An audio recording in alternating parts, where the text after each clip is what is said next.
Back. All right. I think. Let me know. Let me know if you can hear me now. Can you hear me now? Give me. No, no, no. Let me know if you guys can hear me. It wasn't mute.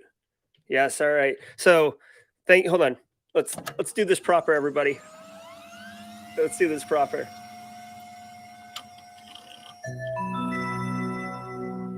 Got to get that modem up. I'll tell you all what's happening in a second. Streamer life, am I right? All right. Welcome to First Things First, the cybersecurity threat briefing that gives you the daily top cybersecurity headlines with my reflective analysis, so you guys can kick butt all day today and be ready for whatever the challenge is. Thanks for letting me know about the sound, y'all. I was doing a lot of I recently got Parallels so I can run VMs. I'm doing some malware analysis, like a deep malware analysis video, and if I reboot my machine, because I have all of this crazy audio processing stuff going on for Simply Cyber, I have to like fire up multiple apps and get them all straightened out. So thanks for letting me know. I hope you guys are ready. I hope you got your coffee. I stayed up late and watched Matrix 4, so I definitely need the coffee this morning. If you're new here, we're going to go through cisoseries.com's podcast for December 23rd, 2021. And after each story, I'll break it down in reflective. Okay, so thank you. Good to see you, Nuke Tech. I see you guys commenting on the Simply Cyber videos and engaging there. Thank you, Professor Black Ops. Always good. BSEC, hope the family's feeling well. Jess, I see you in there looking good. Cindy, good morning. LinkedIn user, keep that anonymity strong. Fazil, good to see you. All right. Matrix 4 is all right. If you're a fan of the franchise, it's cool. It's a cool concept, very meta, kind of Inception-ish. It's not going to win any awards like Matrix. All right, let's get into it, y'all. Series, it's cybersecurity headlines. It's Thursday, December 23rd, 2021. Five Eyes issues Log4Shell advisory. The United States, United Kingdom, Australia, Canada, and New Zealand issued a joint advisory on the emerging threat of the Log4j vulnerabilities. This comes as the vulnerabilities have been used for remote code execution, with nation-state and ransomware organizations already exploiting it. In the advisory, CISA Director Jen Easterly reiterated this was the most severe vulnerability she's seen in her career. The advisory builds on previous guidance from CISA, with more of a focus on securing traditional IT and cloud vendor-based networks, as well as operational and industrial control systems. Okay, so, basically Five Eyes is the English-speaking countries, as far as I know. Also, good morning, Brazil. Good to see you there. If the Five Eyes is doing something, to me, this is just like further amplifying, like that it's a kind of global event. So CISA last week declared that the United States needs to have this patched in the federal IT space by Christmas Eve tomorrow. So think of it as like CISA saying this is super important for the United States. When Five Eyes issues joint advisory, it's big for, basically the world, essentially. So agreed that it is a major issue. Do like what Jen Easterly is doing. If you guys aren't familiar with her, she's kind of making cybersecurity in the federal public space cool, to put it plainly. And, I like what they're doing. But at the same time, like, has anyone heard of any major, problem from Log4j? I'm not saying it's not a problem.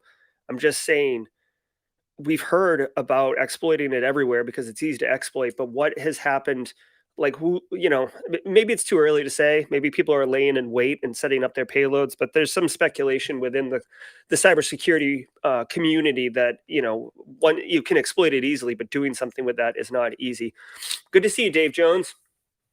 Good to see you, Matthew. All right, let's rock and roll, people.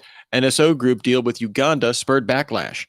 Ars Technica reports that a 2019 deal by NSO Group to sell its Pegasus spyware to the Ugandan government started a chain of events that saw the company run afoul of the U.S. 2 years after the deal took place, someone used Pegasus to hack phones of 11 American diplomats and embassy employees in Uganda. NSO has already told customers that U.S. phone numbers were off limits for Pegasus, but Ars notes that the diplomats used Ugandan numbers with Apple logins tied to State Department emails. While U.S. and Israeli officials declined to confirm the hack phones led to NSO being placed on the Commerce Department's entity list, an anonymous U.S. official said being placed on the list was not by chance. Okay, so real quick, because this echoes a point. If you've been following First Things First since the beginning, right, the last couple of weeks, you know about this, right? I'm going to get spicy. Spicy! Listen to me. This is an example where a not first world power, Uganda, right, is able to become a first world cyber power, quote unquote cyber power, right? They're not launching, ballistic missiles here or anything, but NSO Group is Lord of War cyber weapons. They'll sell to anyone. And the idea is that you only use them for good things. This is a perfect example of when you give a tool to someone, it's the good things are defined by their own moral and principles, right? And Uganda obviously got this Pegasus, which allows you to basically take over a mobile phone and get everything off of it and monitor it and all this other stuff, right? Complete ownage of a mobile phone. And they said they'd only use it on Uganda people, and they ended up hitting U.S. diplomats, right? So U.S. gets pissed, obviously, because now you've got a problem. So it's just one of those ones where, again, if you give someone the power, if the genie is out of the bottle, if the toothpaste is out of the tube, you can't control it. And this is just a perfect example of when that happens. NSO Group, I mean, whatever, they're making tons of money. Capitalism is strong. It's hard to say, you make this great tool, but you're not going to use it or you're not going to sell it. But damn, it's something else, man. So I'm not surprised. Probably other situations like this with, especially in Africa, because Africa is like actually pushing wicked hard right now to industrialize and actually, develop, like technologically advance, get infrastructure and stuff like that. So, all right. Microsoft PhotoDNA inverted to reveal images. Whoa. Microsoft's PhotoDNA creates unique digital signature hashes of images that can be matched against a database to identify images like CSAM. The company claims it's not reversible, meaning that underlying images cannot be extracted from the hashes. However, MIT computer science grad student Anish Athale demonstrated a machine learning tool called Ribosome, which is able to create low-resolution images from PhotoDNA hashes. This is a lossy function, but demonstrates that the hashes leak significant information about the original output. I love it. So Microsoft said this is irreversible, and MIT said hold my beer, basically, is what we're getting out of this.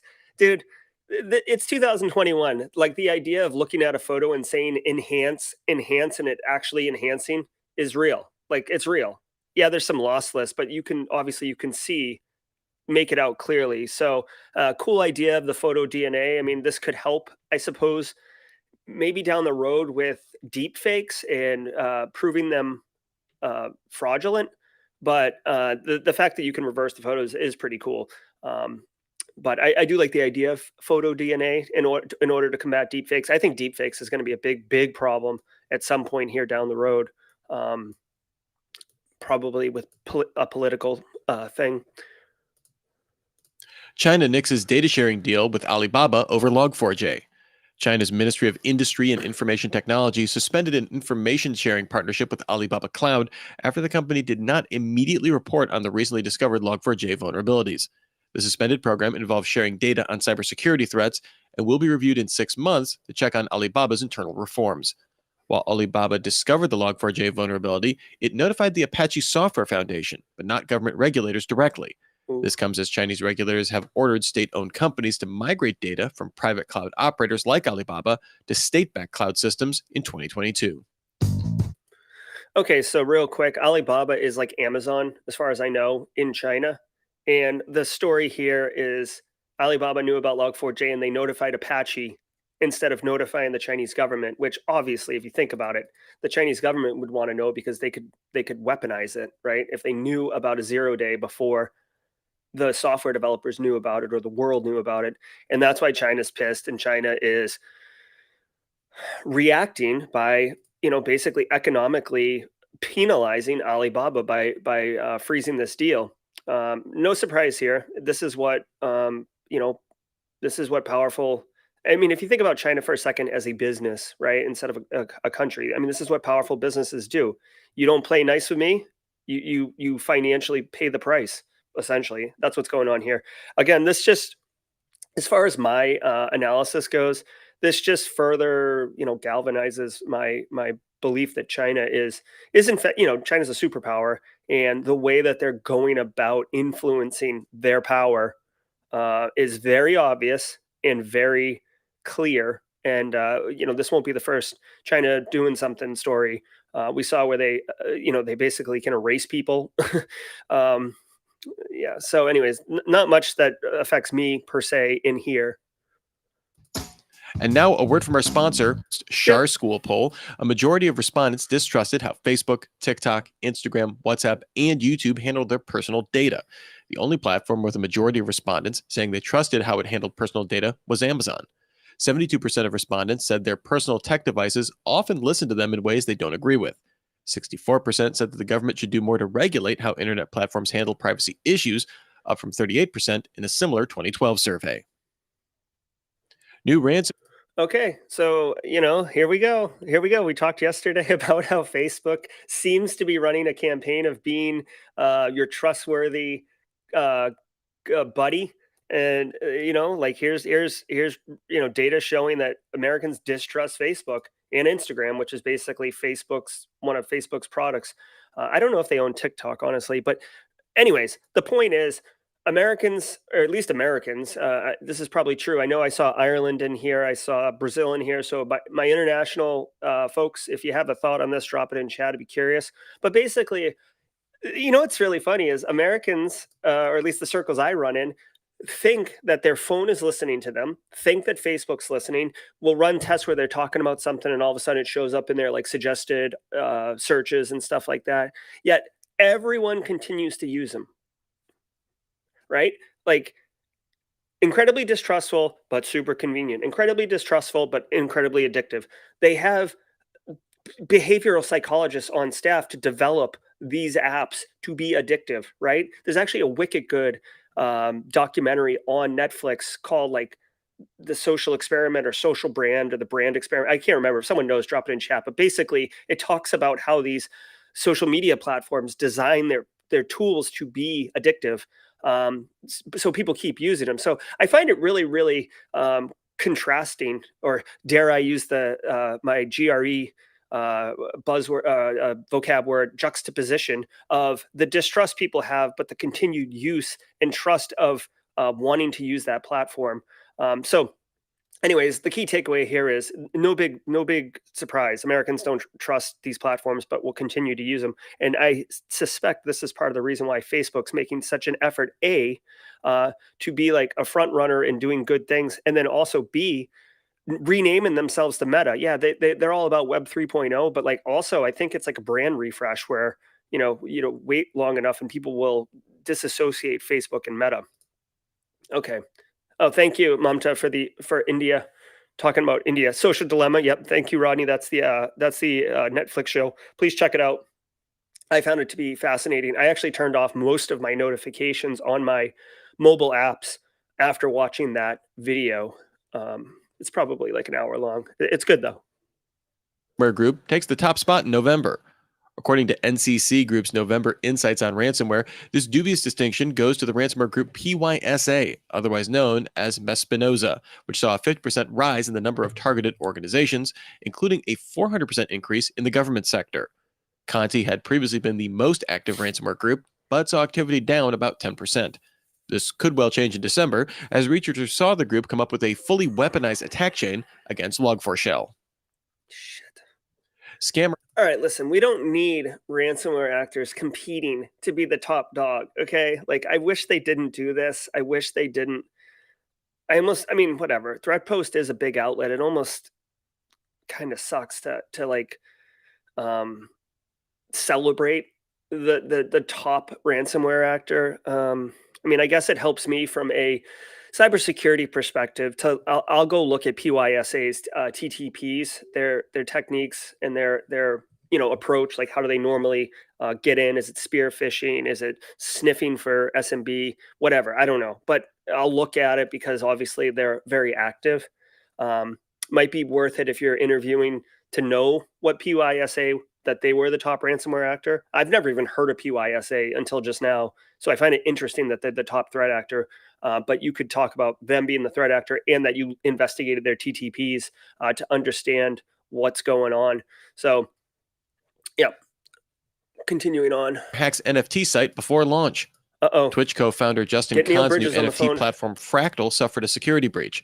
A scammer hacked the announcement bot for Fractal's Discord, using it to send out a fraudulent link to its 100,000 users.